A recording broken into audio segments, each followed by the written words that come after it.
৪৮ ঘন্টার বাস ধর্মঘট নিয়ে আরো জানাতে চট্টগ্রাম থেকে যুক্ত হচ্ছেন সহকর্মী মুজিবুল হক। মুজিবুল, বাস ধর্মঘটের প্রভাব কেমন পড়েছে, যাত্রীদের ভোগান্তি কেমন দেখছেন, বিস্তারিত জানাবেন।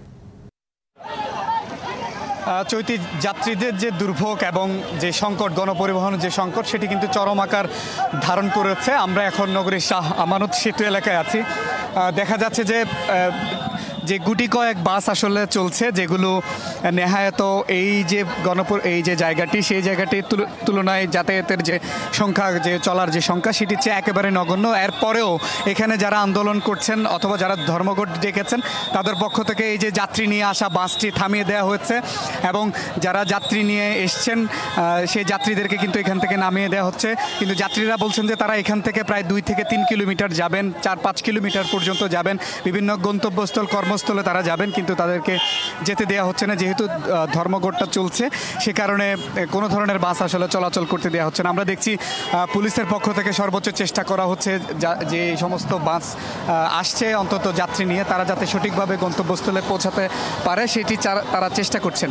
সকাল 8টার পর থেকে আমরা এই বিভিন্ন জায়গায় যে সমস্ত শহরের প্রবেশদ্বার আছে, আমরা সেখানে অবস্থান করছি। দেখছি যে শুধুমাত্র যে নগরীর অভ্যন্তরে নয়, নগরীর অভ্যন্তরে ছাড়াও কক্সবাজার, বান্দরবান, রাঙ্গামাটি অর্থাৎ 3 পার্বত্য জেলা এবং কক্সবাজার সহ চট্টগ্রামের প্রায় 15টি উপজেলার সাথে একেবারে যোগাযোগ বিচ্ছিন্ন। ফলে এখানটাতে শহর থেকে যারা বাইরে কর্মস্থলে যান এবং বাহির থেকে যারা শহরের ভেতরে কর্মস্থলে আসেন, পাশাপাশি বিভিন্ন পর্যটন কেন্দ্রগুলোতে যারা যাচ্ছেন, তাদেরকে কিন্তু চরম দুর্ভোগে পড়তে হচ্ছে। পাশাপাশি যারা এই যে সংকট জানা সত্ত্বেও যারা বের হয়েছেন যে গন্তব্যস্থলে যাওয়ার জন্য, অন্যান্য যে সিএনজি, অটোরিকশা, মোটরসাইকেল সহ তুলনামূলক ছোট যে গণপরিবহন যানবাহনগুলো রয়েছে, সেই যানবাহনগুলোতে যাওয়ার চেষ্টা করা হলেও সেখানে কিন্তু 2 থেকে 3 গুণ ভাড়া, কোথাও 3 থেকে 4 গুণ ভাড়া কিন্তু দাবি করা হচ্ছে।